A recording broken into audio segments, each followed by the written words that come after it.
1절에서 9절, 사무엘하 24장 1절에서 9절 한 절씩 읽겠습니다. 주님께서 다시 이스라엘에게 진노하셔서 백성을 치시려고 다윗을 부추기셨다. 너는 이스라엘과 유다의 인구를 조사하여라.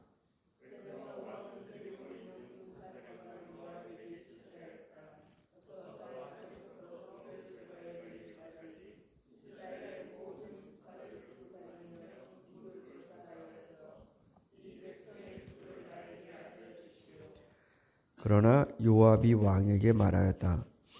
임금님의 주 하나님이 이 백성을 지금보다 100배나 더 불어나게 하여 주셔서 높으신 임금님께서 친히 그것을 보게 되시기를 바랍니다.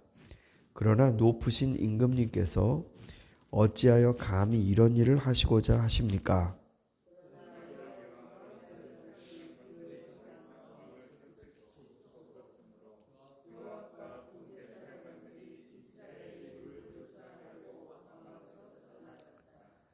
그들은 요단강을 건너서 갓 골짜기의 한가운데 있는 성읍인 아로엘 남쪽에서부터 인구를 조사하였다.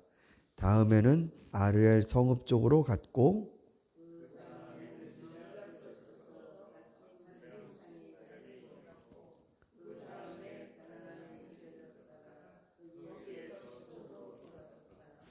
그들은 또 두로 요새에 들렀다가 히위 사람과 가나안 사람의 모든 성읍을 거쳐서 유다의 남쪽 브엘세바에 이르기까지 이르렀다.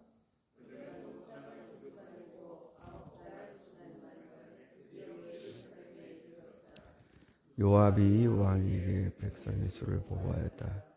칼을 빼서 다룰 수 있는 용사가 이스라엘에는 80만이 있고 유다에는 50만이 있습니다. 네, 이제 24장이 사무엘 하의 마지막 장입니다.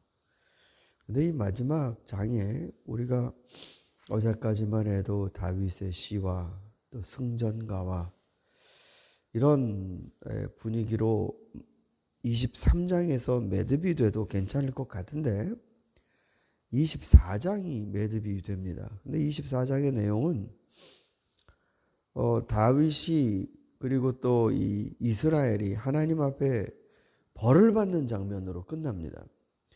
사무엘 하가 다윗의 이 치적을 그리고 다윗의 신앙의 위대함을 이렇게 노래하면서 다 끝나면 다윗이라는 사람의 이 일대기가 마무리가 잘 될 것 같은데 그만 다윗이 이제 우리가 후반부 안 읽었습니다만 하나님이 벌을 내리시겠다 그러시면서 셋 중에 하나를 고르라 그러십니다. 그러니까 그런 불미스러운 일로 이제 매듭이 집니다. 그러면 이제 사무엘 하를 읽는 독자들은 다윗에 대한 신앙의 이상적인 모습 안에 이렇게 진짜 신앙생활을 해야겠다라는 마음보단 인간의 이 다스림은 역시 불완전하구나. 그러니까 이스라엘에서 하나님을 따르고 살아가는 그 중심, 이것을 과연 왕이 감당할 수 있을까? 다윗도 이런데 이런 생각이 들게 됩니다. 그 핵심 사건이 무엇이었냐면 인구조사입니다. 그런데 여기 우리 24절 1절 말씀을 잘 읽어보시면 주님께서 다시 이스라엘에게 진노하셔서 그러니까 다시 이스라엘에게 진노하셨다고 하셨습니다. 그러니까 다윗에게 진노하셨다 이 표현이 아니고 이스라엘에게 진노하셔서 백성을 치시려고 다윗을 부추기셨다. 그러니까 다윗의 마음속에 인구조사를 해야겠다라는 마음을 불어넣으신 것 같습니다. 근데 그 궁극적으로 이스라엘을 치시려고. 왜 이렇게 인구조사와 이 백성들을 벌 주시는 게 연결이 되는가? 민수기를 보면 하나님이 명하신 인구조사가 있습니다. 너희는 백성들의 수를 계수하라. 그래서 요단강을 건너서 이스라엘 백성들이 이제 땅을 차지하게 될 때 그 백성은 2세대입니다. 출애굽에서 나온 1세대는 광야에서 다 죽지요. 몇 명 빼고요. 그러니까 인구가 한번 바뀐다고요. 그래서 하나님이 인구를 계수하라 이렇게 명령하신 때가 있습니다만 지금 다윗이 내 백성을 좀 이 숫자를 세봐야겠는데 이렇게 생각하게 된 건 여러분 목적이 다른 데 있습니다. 요압이 마지막에 보고를 할 때 여러분 9절에서 다 센 다음에 어떻게 보고합니까?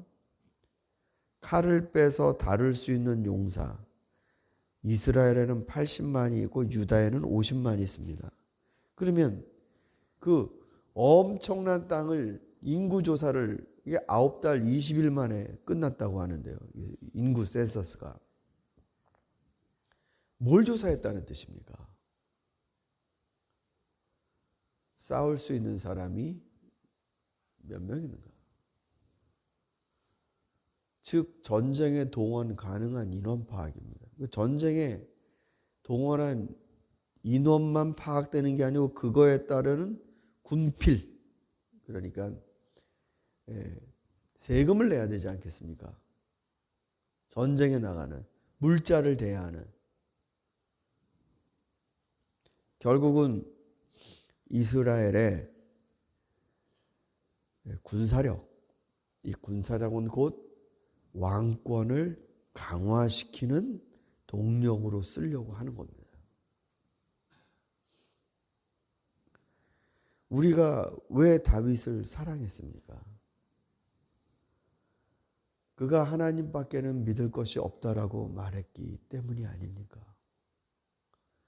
언제고 하나님만이 방패시고 하나님 힘 주셔서 내가 싸웠고 하나님 힘 주셔서 내가 성벽을 뛰어넘었고 그런데 그 다윗이 인구를 조사해서 이 백성 가운데 싸울 수 있는 즉 전쟁 수행을 할 수 있는 병력이 얼마나 되는가.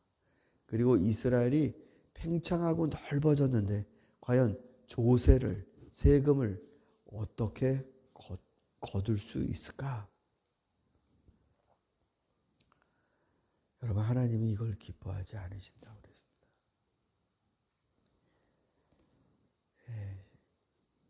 신명기 17장 14절을 보시면요.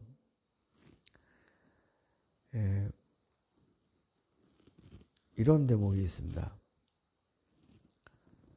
주 당신들의 하나님이 주시는 그 땅에 들어가서 그 땅을 차지할 때 주위의 다른 모든 민족과 같이 당신들도 왕을 세우고 싶다는 생각이 들거든 당신들은 반드시 주 당신들의 하나님이 택하신 사람을 당신들의 왕으로 세워야 합니다.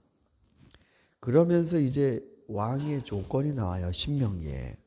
첫째, 당신들 결핵 가운데서 한 사람을 왕으로 세우십시오. 그러니까 이스라엘, 유다의 혈통이어야 됩니다. 이방인이 왕이 되면 안 됩니다. 그러니까 여러분 아시다시피 헤롯 대왕이 이스라엘의 왕이었으면서도 그가 가진 큰 컴플렉스가 뭐였냐면 에돔 사람으로서 왕이 됐다는 겁니다. 그거를 메꾸려고 그 엄청난 건축 사업을 한 겁니다. 그 가이사랴 항구 도시를 만들고 예루살렘 성전을 새로 짓고 뭐 엄청난 일들을 한 겁니다. 이방인이 돼서는 안 됩니다. 그 다음에 두 번째가요. 왕이라 해도 군마를 많이 가지려고 해서는 안 되며 군마를 많이 얻으려고 그 백성을 이집트로 보내서도 안 됩니다. 이는 주님께서 다시는 당신들이 그 길로 되돌아가지 못한다고 말씀하셨기 때문입니다. 이 두 번째입니다. 군마를 많이 갖지 말라. 이거는 군사력 아닙니까? 세 번째는 아내를 많이 둠으로써 마음이 다른 데로 쏠리게 해서는 안 된다. 네 번째는 은과 금을 너무 많이 모아서는 안 된다. 다섯 번째는 율법을 공부하고 좌로나 우로나 치우치지 말아야 된다. 이 다섯 가지가 나옵니다. 군마를 모으지 않아야 한다. 즉 군사력을 증가시키는데 왕은 마음이 거기 있어서는 안 됩니다. 이스라엘의 왕은 거기에 초점을 둬서는 안 됩니다. 세상적인 힘, 세상적인 권력으로 이스라엘은 운영되지가 않습니다. 예수님께서 메시아 임금으로 이 땅에 오셨을 때 군비 증강에 박차를 가하셨습니까?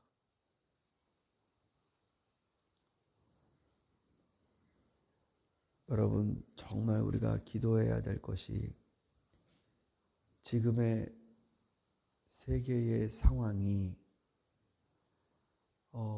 너무나 안 좋습니다.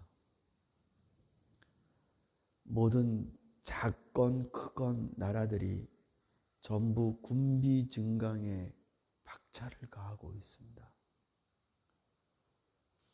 예전엔 독일이 군사적으로 강하게 되는 걸 스스로 억제했습니다. 2차 세계대전 이후에 독일은 전쟁을 수행하는 나라를 스스로 포기하는. 그래서 물론 거기도 군사 무슨 퍼레이드가 있고 그런데 그게 다 쓸 수 있는 무기가 아니었다고 합니다. 그런데 새로운 총리가 이제 빈총 갖고 군사 퍼레이드 안 하겠다. 러시아의 침공 사태 이후에 엄청난 예산을 군사력 확대에 쓰겠다. 아니 어디 독일뿐입니까? 작건 그건 많은 나라들이 요새 정말 이 군사력을 키우기 위해서 난립니다.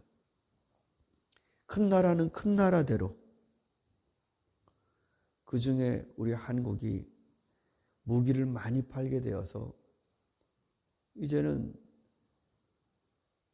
이 무기를 수출하는 수출국가 8위였는데 요번에 엄청난 양의 수주가 성공되면 호주와 폴란드에 엄청난 양의 우리 한국 무기가 주문이 오더가 들어오면 세계 5위가 된답니다. 5위. 국가 경쟁력이라고 신문기사에 아주 자랑스럽게 썼는데 이게 좋은 일일까요?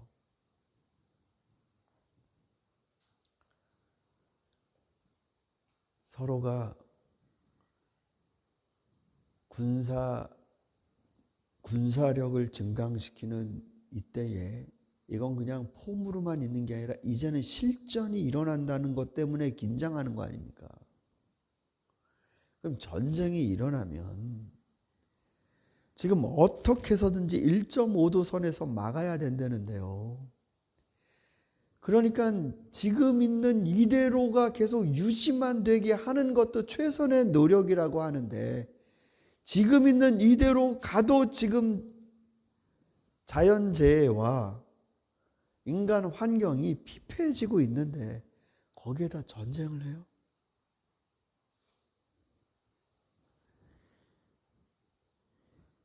하나님께서는 그걸 원치 않으십니다. 선지자 이사야가 그랬어요. 많은 민족들의 분쟁을 하나님이 다스리시며 그들이 만든 칼을 농기구로, 보습으로 바꾸실 것이다. 미가 선지자도 그렇게 말했고 요엘 선지자도 그렇게 말했습니다. 그들이 자기들이 싸우고 지키려고 만든 그 모든 무기들이 못 쓰게 돼서 농기구가 될 것이다.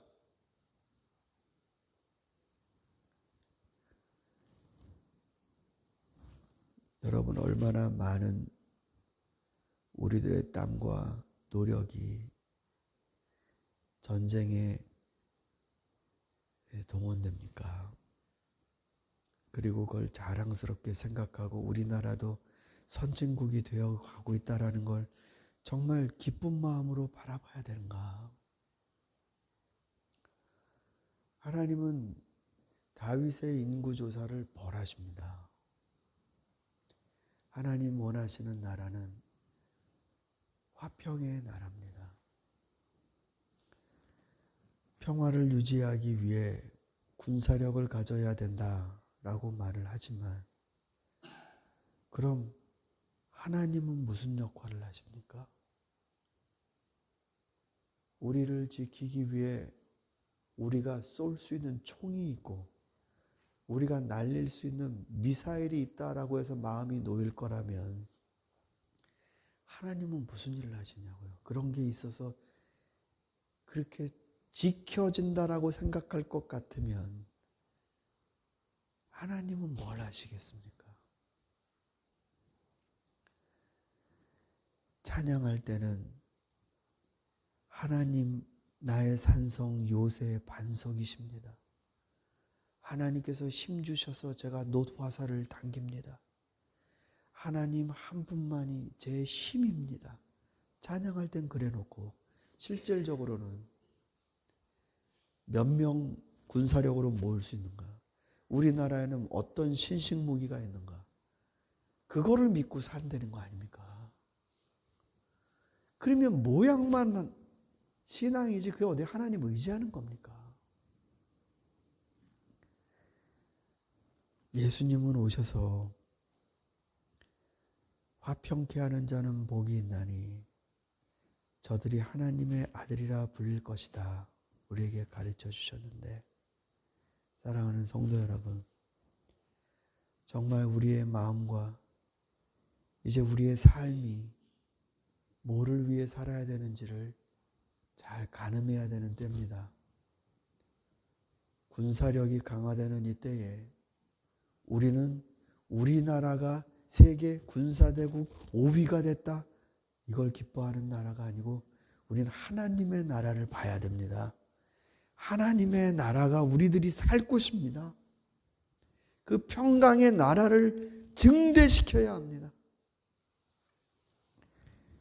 아무쪼록 저와 여러분이 이 세상의 마음을 돌이키고 하나님 앞에 겸손케 하는데 쓰임받는 성도들이 되기를 소망합니다. 이 시간에 우리 같이 기도하겠습니다.